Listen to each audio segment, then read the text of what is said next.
थी current affairs.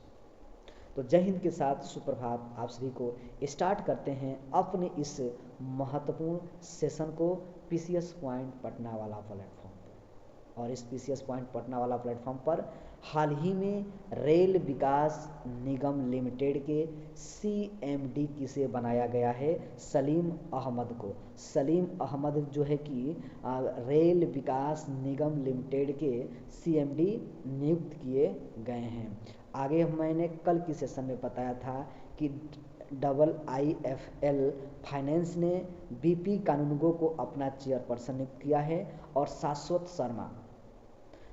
Sharma Airtel company के जो है कि सीएमडी और सीईओ नियुक्त किए गए हैं। ठीक है, और आगे मैं बता दूं कि शैलेश चंद्र को अंतर्राष्ट्रीय ऑटोमोबाइल निर्माता संगठन के प्रेसिडेंट अर्थात अध्यक्ष नियुक्त किया गया है। एंड अजय कुमार शुक्ला को पीएनबी हाउसिंग फाइनेंस के नए सीईओ एमडी बनाया गया है। हाल ही में द ग्रेट सैक्सन्स हैंक नामक पुस्तक द्वारा, ये किसके द्वारा लिखा गया? ये पुस्तक क्या है? द ग्रेट सैक्सन्स हैंक नामक पुस्तक किसके द्वारा लिखी गई है? सर, पूर्व आरबीआई के गवर्नर उर्जित पटेल द्वारा। सीपी राधाकृष्णन हाल ही में सनातन संस्कृति की अटल दृष्टि नामक एक पुस्तक का विमोचन किया है। लेकिन दोस्तों, एक चीज़ और महत्वपूर्ण मैं बताना चाहता हूँ कि एक पुस्तक है जो सुर्खियों में बन रही है। वह पुस्तक है शिखर धवन की आत्मकथा the one cricket my life and more का विमोचन शिखर धवन ने हुआ है। और ऋचा शर्मा के द्वारा लिखा गया एक उपन्यास फाइंडिंग होम अगेन का विमोचन हुआ है। बरजित्स देसाई द्वारा लिखी गई पुस्तक मोदी का मिशन का विमोचन किया गया है। और द ब्रह्मास अनसील्ड नामक पुस्तक के लेखक डी शिवानंदन द्वारा लिखा गया है। और सीडीएस अनिल चौहान के द्वारा लिखी गई एक पुस्तक जो हमेशा चर्चा में रहेंगी, एग्जाम्स में भी रैपिड फायर करते हुए आंसर आएंगे कि रेडी लिवेंट एमन रिसर्जेंट 2 का विमोचन किसने किया? तो सीडीएस अनिल चौहान की ये पुस्तक है। ठीक है, और एक एमजे अकबर जो कांग्रेस के पार्टी के लीडर्स हैं, तो यह पुस्तक आफ्टर मी चोवस का विमोचन हुआ है।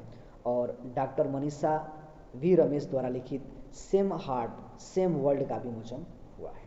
आगे की गतिविधियों पर फोकस करें तो हाल ही में किसने ग्लोबल चेस लीग 2025 का खिताब जीत चुके हैं? तो अनीश गिरी और आर प्रज्ञानंद ने ये खिताब अपने नाम कर लिया है, जिसका नाम है ग्लोबल चेस लीग 2025। वैश्विक शतरंज में भारत की बढ़ती धार एक बार फिर से चमकती हुई दिखाई दे रही है, क्योंकि जब आर प्रज्ञानंद और अनीश गिरी के लीडरशिप में नेतृत्व में alpine MG farmers global league का खिताब इन्होंने सीजन 3 का खिताब जीता है, तो यह मुंबई में पूरी तरह से समझिए कि जीत का जश्न मनाया गया।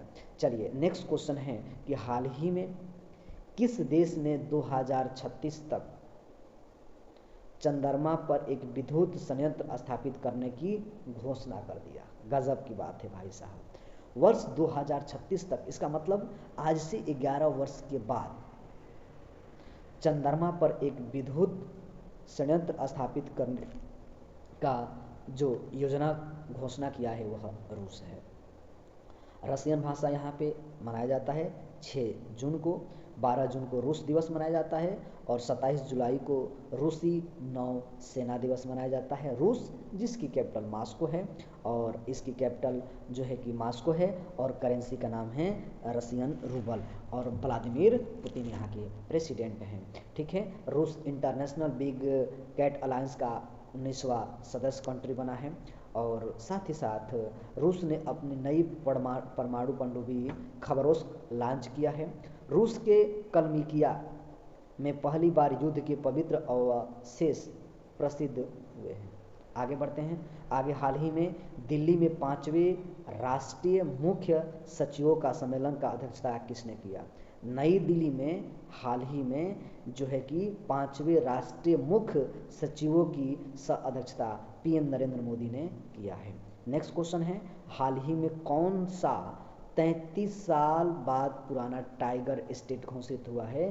कहा किस स्टेट का? तो वह गुजरात का है। वन संरक्षण के क्षेत्र में ऐतिहासिक उपलब्धि में 33 वर्षों के अंतराल के बाद पुनः टाइगर स्टेट बाघधारी राज्य पुनः रूप से लागू कर दिया गया है।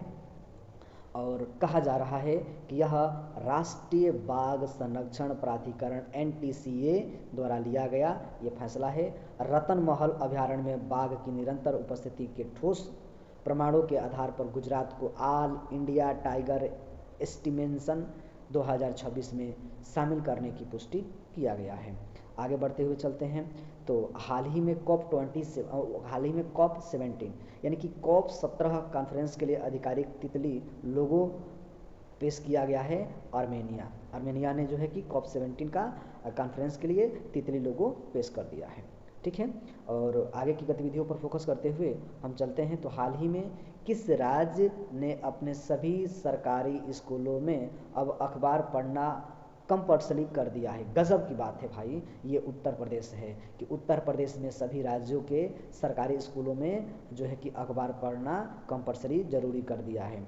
उत्तर प्रदेश शिक्षा सेवा चयन आयोग के प्रेसिडेंट अध्यक्ष प्रशांत कुमार बने हुए हैं। भारत का पहला वन विश्वविद्यालय गोरखपुर में स्थापित होगा। उत्तर प्रदेश में किसानों के लिए कार्बन क्रेडिट योजना शुरू कर दिया गया है। रूफ टॉप सोलर इंस्टॉलेशन में उत्तर प्रदेश में लखनऊ अग्रणी रहा है। भारत के पहला स्वदेश निर्मित हाइड्रोजन फ्यूल सेल वेसल का उद्घाटन उत्तर प्रदेश के वाराणसी में लागू किया गया है। और जल जीवन मिशन योजना के तहत शिकायतों में उत्तर प्रदेश सबसे आगे है। और उत्तर प्रदेश सरकार वित्त वर्ष 2026 में 40,541 सौर पंप बिजली वितरित करेगी। और अंतिम है दीप्ति शर्मा उत्तर प्रदेश पुलिस में DSP के पद में शामिल हुई। और हाल ही में सौराष्ट्र में कहा जाएगा कि एक समर्पित किशमिश अनुसंधान स्थापित किया जाएगा सांगली में, जो है कि ये मध्य प्रदेश के किशमिश उत्पादकों का सहयोगी बन पाएगा। ठीक है, और अमित शाह ने कहा एंटी टेरर कॉन्फ्रेंस समिट का उद्घाटन किया है? नई दिल्ली में किए हैं। और हाल ही में खेलो इंडिया जनजातीय खेल 2026 का आयोजन कहाँ होगा? छत्तीसगढ़ में आयोजन होगा। ठीक है, और मैं बता दूं कि हाल ही में किस राज्य के विधानसभा अध्यक्ष बिस्वा बंधु सेन का निधन हो गया है, जो कभी उस क्षेत्र का डेवलपमेंट करने के लिए जाने जाते थे। वह स्टेट है त्रिपुरा, जहां तीनों तरफ से बांग्लादेश से घिरा हुआ क्षेत्र है। तो आज के सेशन यहीं पे द एंड करते हैं, मिलते हैं नेक्स्ट वीडियो में, तब तक के लिए टेक केयर। जय हिंद, जय भीम, जय जोहार।